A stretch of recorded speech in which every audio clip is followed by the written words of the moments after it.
October the 14th, 1918. The German trenches on the Western Front. A soldier suffers a poison gas attack, is blinded, and taken to a hospital for special treatment. There, sightless and defeated, he makes a fateful decision to go into politics. The extraordinary thing is that the war has transformed this person in the sense of believing that he has been singled out with a particular mission to save Germany. His experiences in World War I could reveal why he went from being a drifter before the war to becoming the most infamous dictator in history. Investigating secret documents about his time as a soldier, and with access to leading scientists striving to understand his medical history, we open the mystery files on Adolf Hitler. Munich, Germany, 1914. A jubilant crowd greets the news of the outbreak of war in Europe. In the crowd is a 25-year-old penniless artist, Adolf Hitler. Professor Richard Evans has published one of the most comprehensive histories of the rise and fall of Hitler's regime. His face is absolutely glowing with enthusiasm, excitement, fulfillment. For him, this is a dream. Germany is now fighting the world for, as he sees it, for domination. In August 1914, Germany invades Belgium and France. In defense of their neighbors, Britain declares war on Germany. The continent divides itself between the Central Powers, including Germany, and the Allies, including Britain. For many people on both sides, war is a chance to assert their country's greatness. Terry Charman is an expert on the world wars of the 20th century. There really was a sense of war fever in Europe, people obviously not realizing what war was going to be like. Hitler volunteers for the 16th Bavarian Reserve Regiment, known as the List Regiment. After several weeks' training, he is sent directly to the Western Front fighting for Germany, although he is not even German. Adolf Hitler is born in Branau, Austria, on the 20th of April, 1889, the son of a minor customs official. Hitler's mother, Clara, really doted on Hitler. His father wished him to follow in his footsteps and join the Austro-Hungarian customs, and this Hitler absolutely refused to do, and certainly I think Hitler received quite a lot of beatings and thrashings from his father. His father dies in 1903. 4 years later, at the age of 18, Hitler moves to the capital of Austria, Vienna. Later that year, his mother dies, leaving him orphaned with no close family ties. In Vienna, he lives here, in a flat not far from the city center. He was searching around for something to do or something to be, for an identity even, but not succeeding at all. Hitler fails to make a living. In the winter of 1909-1910, Hitler was, to all intents and purposes, a vagrant, sleeping on park benches, in public shelters, unshaven, and pretty verminous as well. Alone and with few prospects, he moves to Munich in 1913. There is no sign in young Hitler of the leadership qualities later displayed by the infamous dictator of Germany. That is, until after World War I. For 4 years, from 1914 to 1918, Adolf Hitler fights against the Allies during the war as a private in the trenches. I think the war gave him a sense of mission and a sense of purpose, a sense of belonging. Military psychiatrist Professor Simon Wesley has a theory about Hitler's time as a soldier. The war was the ultimate transformative experience for him.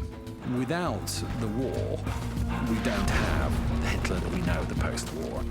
If we had interviewed him in 1914 or whenever, the one thing we'd have concluded quite categorically, whatever Hitler was, he wasn't insane.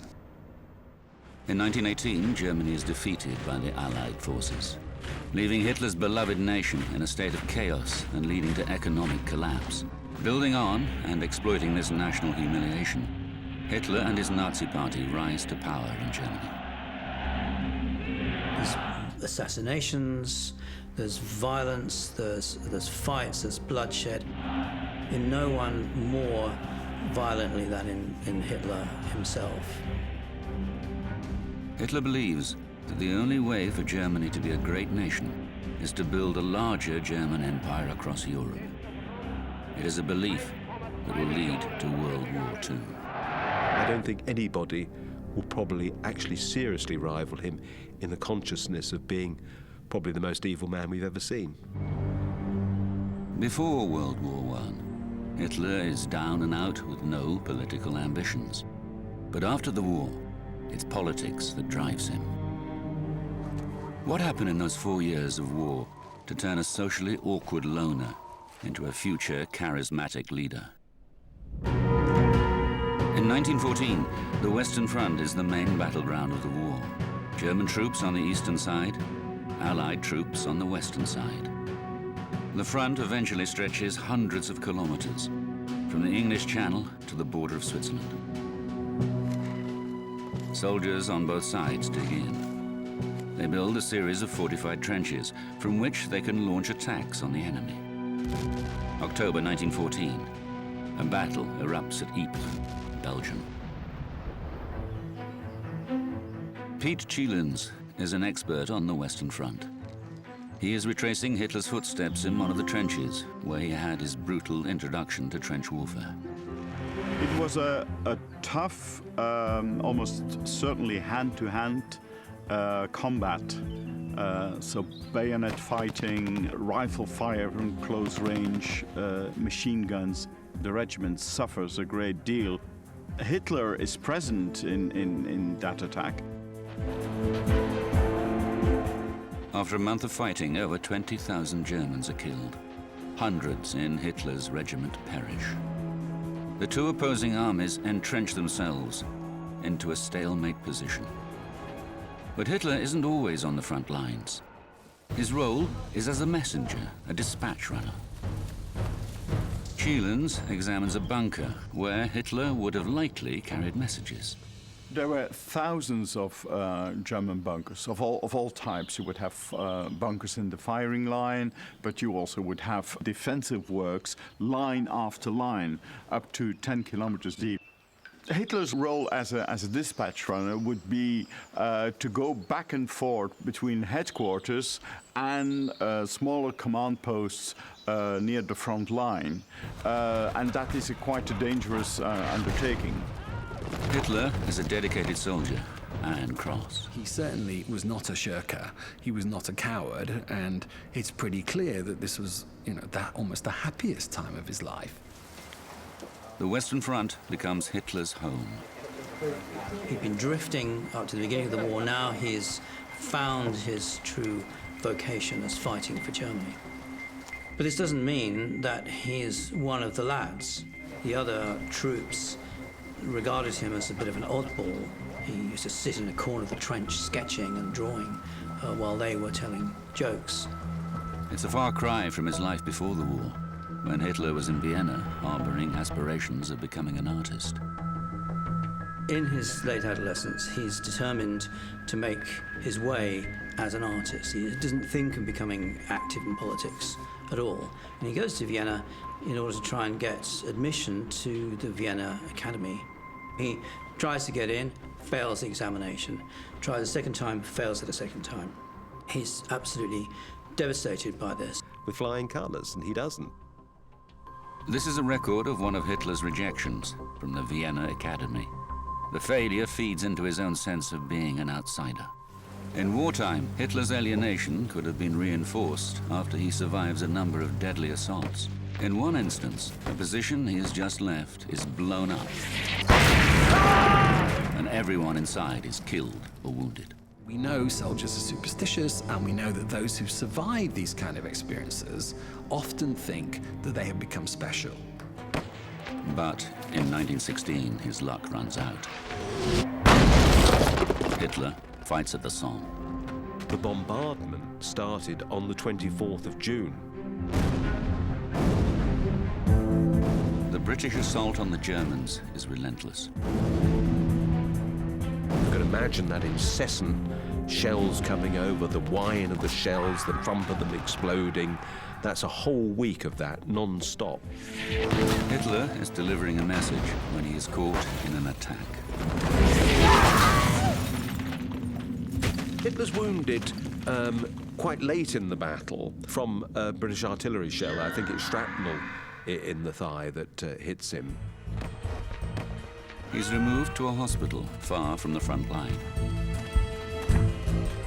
What is important about this period is that Hitler later claimed that it is during this time that his views about the Jews intensified. The source of Hitler's later pathological anti-Semitism is much debated. If you actually look at Hitler's life before 1914, you can find very little evidence of anti-Semitism. He did read anti-Semitic literature before the war, as did much of Vienna society. But surprisingly, he had a good working relationship with some Jewish people. However, it is while recuperating in 1916 and 1917, the relation of Germany is not fully supportive of the war. This was a complete myth. In fact, the German Jews, who were less than 1% of the population, were overrepresented in the armed forces in the war. Over 100,000 Jews fight in the war for Germany, with over 30,000 receiving decorations for bravery. After 6 months away from the front line, Hitler is patched up and returns to the trenches. A year later, the British launch a major offensive against the German lines.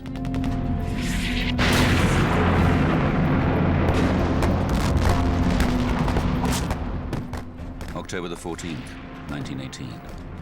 Hitler faces another turning point in his life, a gas attack.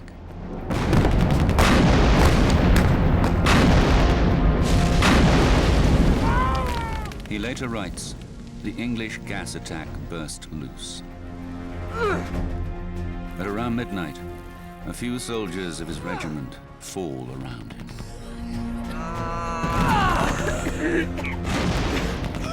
Hitler writes, "A few hours later, my eyes were like glowing coals, and all was darkness around me." He is blinded.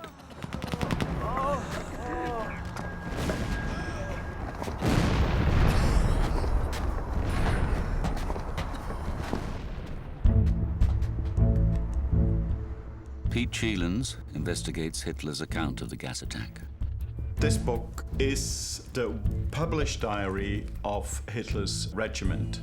This one here is quite rare because it is one of the few original accounts of Hitler's doing, so without him intervening in it, so that's quite important. Hitler is also mentioned in the book. Here it is. He is here walking down in one of the back areas. There is also an account of the gas attack. On the 14th of October, there was an attack on the right side of the division. So it's quite clear and very near to the personal history of Adolf Hitler. Gas is released from canisters or fired from mortars far across enemy lines. As they are on patrol, they are shelled with gas shells. There is panic. Suddenly, you're choking, you can't see, you can't breathe, and this is a devastating weapon of war. During the attack, poison gas would have affected Hitler's body profoundly. The mouth blisters, exposed skin blisters. The eyes swell and water profusely. Inhaled, the respiratory tract inflames, making it hard to breathe and incapacitating the soldier. The lungs blister and bleed. In many, the effects can be fatal. Unable to see, the morning after, Hitler's patrol is marched away from the front line. He spends a short period here, at a temporary hospital behind German lines. Hitler is assessed, then sent to another hospital, hundreds of kilometers from the front. The admission papers feature the name Adolf Hitler and the symptoms scribbled down as gas poisoning. But the first clue to Hitler's suspected real sickness could be found in the hospital he is sent to, Pasewalk. It's possible that he was being sent there because it also had a psychiatric unit, and that's rather curious. Pasewalk had its fair share of physically wounded men. There were also men suffering from mental ailments.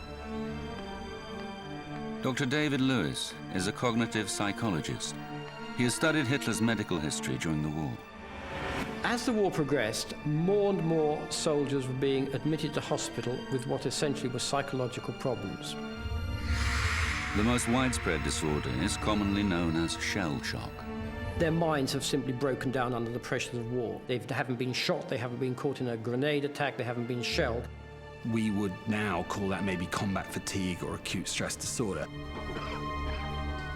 Unlike some of the other patients, Hitler is not believed to have suffered from shell shock. But there is another specifically gas-related possible diagnosis. A form of gas hysteria is the word that's used to describe people whose symptoms are purely anxiety. As a man with aspirations of becoming an artist, Hitler might have feared losing his eyesight more than most. His medical records are long lost. But there are intriguing details that survive in the archives. In 1943, an American intelligence agency conducted an interview with a doctor who consulted at Pasewalk Hospital. The report records that Hitler is diagnosed with blindness, brought on by hysteria. Doctors believe that hysterical blindness is a psychological disorder triggered by a traumatic event, in this case, a gas attack. At some level they can see, but they don't believe they can see. Hysterical blindness is still around. It's not very common, but it's still recognized. Even today, with modern scientific techniques for imaging the brain, this kind of problem remains largely mysterious. For the doctors and psychiatrists and psychologists on all fronts, during the war, it is an mystery. Hitler is one of thousands of cases of hysteria recorded during the war. We know from studying images of the brain that there are certain areas which seem to be involved. In a normal working brain, input from the eye is sent to the thalamus, a region of the brain that is believed to influence behavior as well as vision. Information is then transmitted to the striate cortex within the occipital lobe, the primary visual area in the brain.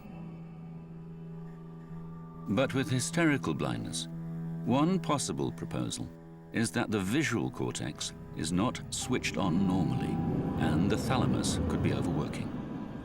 The end result is that although there may be no physical brain damage, the visual processing system is not fully functioning. Some bits of the brain are actively trying to This may be due to the brain's inbuilt emotional responses designed to protect the individual. According to the US intelligence report, the doctor who diagnoses Hitler is Professor Edmund Forster. Forster is a 40-year-old military psychiatrist. One of his known techniques is psychological. He says you should treat them as whiny children. They need to be bullied, they need to be harangued, they need to be shouted at, they need to be punished. After weeks at the hospital, Hitler may have regained some of his sight. But then, in November 1918, news reaches him that Germany has surrendered to the Allies. The war is over. Hitler is devastated. According to Hitler's own account in Mein Kampf, all the toil, the suffering, all the effort was too much for him and he broke down. The shock of defeat causes Hitler to relapse into full blindness. Lewis believes that Forster would have noticed Hitler's passionate patriotism. He must have realized that if he could use this to persuade Hitler he could see, by persuading him that he had a destiny. Hitler later writes that his voice of conscience cried out to him.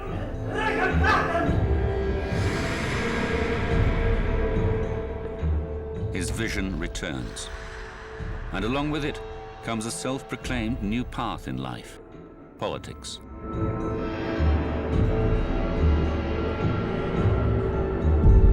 Throughout the war, Hitler showed no leadership qualities and never rose above the rank of private first class. But by the end of the war, his thinking has changed. The period that Hitler spent in hospital was when he, I think, began to realize that he should do something. It's when he becomes politically active. I believe that burning in the back of his mind was this single belief, the belief that somehow destiny had singled him out.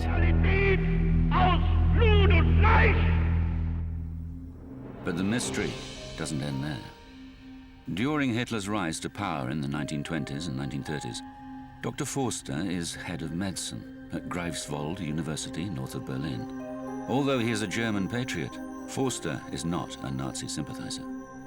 Forster is always very much opposed to Hitler.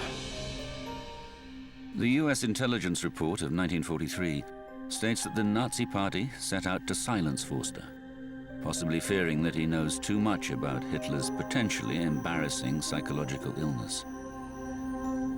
September 1933, a gunshot is heard from the Forster house.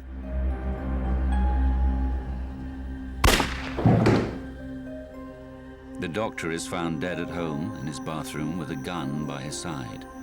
The cause of death is given as suicide. Inquest held. There was no post-mortem carried out.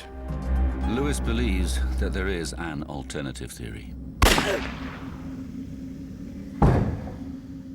My view is Foster's murder was ordered by the Nazi hierarchy because they saw him as a danger.